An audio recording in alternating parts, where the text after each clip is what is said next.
Hey, it's Yashica with Mju Develop. I don't even like Star Wars, but I'm wearing the shirt. That's not even part of the intro.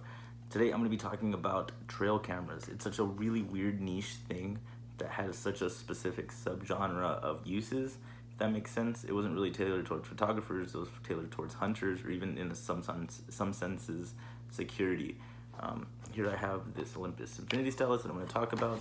I'm also going to be talking about this camera, which is a Yashica T4 Super D. Fantastic camera. I'm gonna get right into the video, talk about the history of it, some of the uses, how this little setup works with this cool sensor, and just some of the other things that come with it, so stay tuned. Also, I did show the Yashica because this actually came from a trail camera. I wasn't just trying to flex on everybody. So, getting right into it again. The Olympus Stylus came here with this setup. The company name is Non-Typical Engineering. I actually got a brochure here. It came when I purchased all this stuff. And you can also see that it does have this little thing that protrudes out. What this does is a cable that connects to this motion sensor, and it actually fits on the bottom. And so this controls the shutter, it controls the autofocus, it pretty much tells the camera when and where to go. I don't think I could trigger it manually. Sometimes it'll go off, sometimes it won't. This does just have a regular 9-volt battery in here, which is actually really cool. And then it does take the regular CR2 or CR123 battery in the Infinity Stylus. One of the things that I always wondered with trail cameras is, you know, for security, you still have to get the film developed, which is kind of odd. But it did come with this. The setup that I have here is actually like the top tier. I'll show you in the brochure the top tier option of like going crazy ham and just buying the most expensive thing in the brochure, which is nuts. But it also comes with this diagnostic tool, which is actually really cool. This thing doesn't take any batteries, it runs off the 9-volt, and what you can do is put it here, connect it, you can see that it's popping up, and it has a thing. If you follow my Instagram, Mju Develop, by the same name as the YouTube channel, you do know that I try to actually crack the code, and I didn't realize until I got into the brochures that the password was inside. Somebody had put 85008, and I don't know where they got that guess, but it was really close. Obviously I'm joking. 87403. So whoever had that guess, you're so close. I don't know, you just get a thumbs up from me.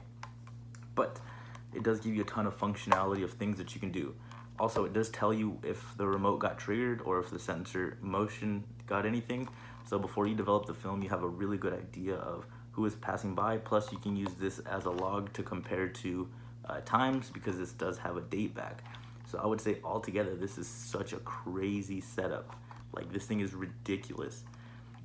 You can also set it to go off at certain times. I think it's like a monitoring thing. You can probably even do day lapse and take pictures of the day continuously and just see how the things progress.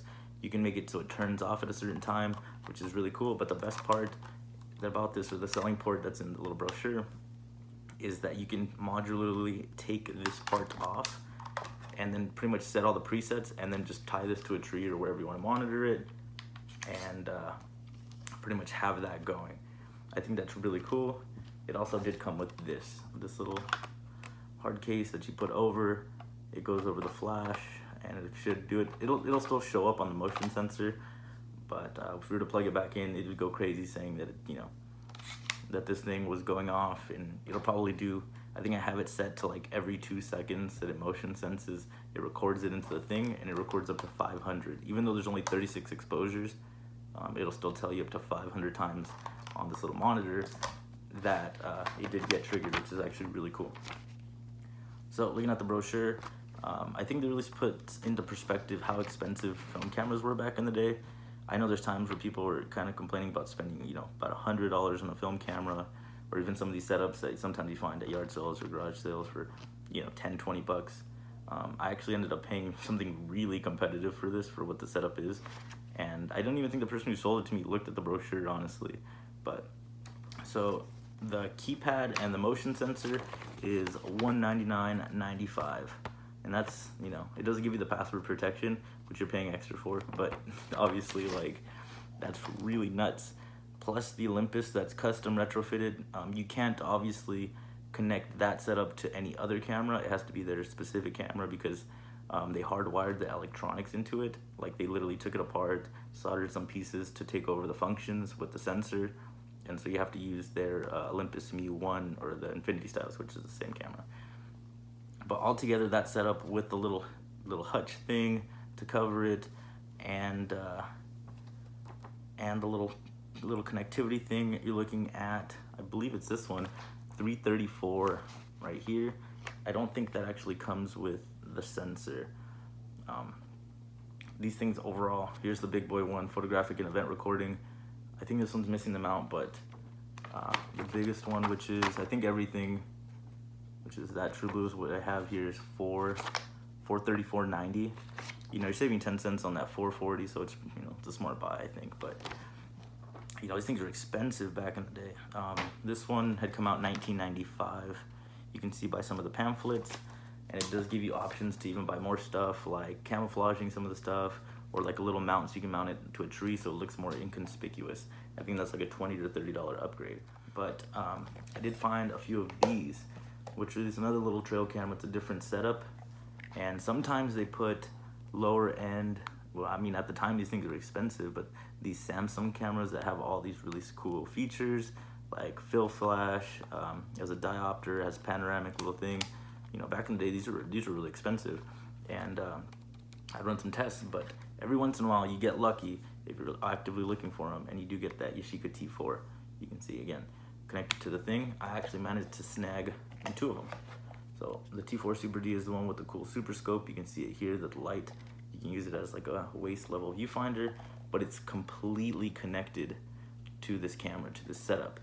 I did get this one. You can just completely take this piece off and you have your own standalone camera. You do have that little extra piece at the top there, but again, it's not that big of a deal. Those cameras are really sharp, and for what I paid for it, really competitive. I wouldn't mind just that little extra piece.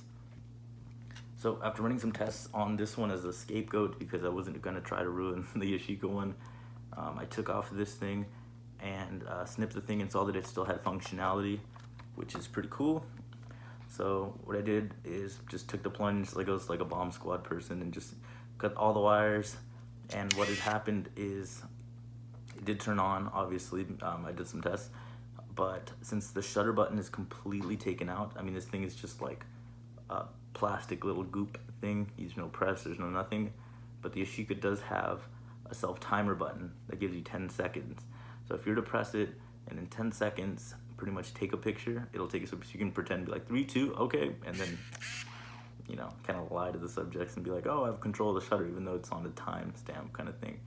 And you do get control of the flash modes. So no flash, infinity, flash modes, pretty much simple. I don't know what functionality I'm losing by not doing like the half press, which is probably like a pre-focus. I don't know too much about these Yashica T4s. I'm always doing research. If you know down below, you can pretty much fill me in. Nice and neat. It'd be really cool. But yeah, this is such a weird subgenre of photography. I don't really know when it came and went. Now digital taking over. You can get video, audio, photos, pretty much the whole 9 yards with these trail cameras. But for a short period of time, these were the go-to. I looked at some old forums where people were like, oh man, I used to really just, my mouth would water looking at these trail cameras, but I could never justify the price. And seeing how much they were, I still wouldn't justify the price. I would still just want to get a regular T4 with all this little deal. But I also did get a really good deal because I've been searching for these for a really long while. But yeah, let me know what you know down below. If you have any experience shooting these, I do know on a photography sense, those things are sharp and really cool. But on like the useful sense, how good were they, you know, back in the day? I'm gonna try to make a standalone video. I have so many. I have the Olympus Infinity Style, or the Olympus Mju 5, which is the Mju Metal, Teenage Mutant Ninja Turtles 110 camera. I have a few other cameras. I'm looking at that really weird Olympus camera that is like the cheapest thing I've ever got, but it's actually really good.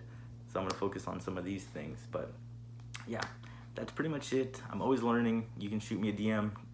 Aim Shoot Develop, same as the YouTube channel. We can talk cameras, you can tell me about your setups, you can tell me about pretty much anything camera related. I can help you out, you can help me out. It's really mutual. That's pretty much it. Like and subscribe. Keep shooting film. Take care. Peace.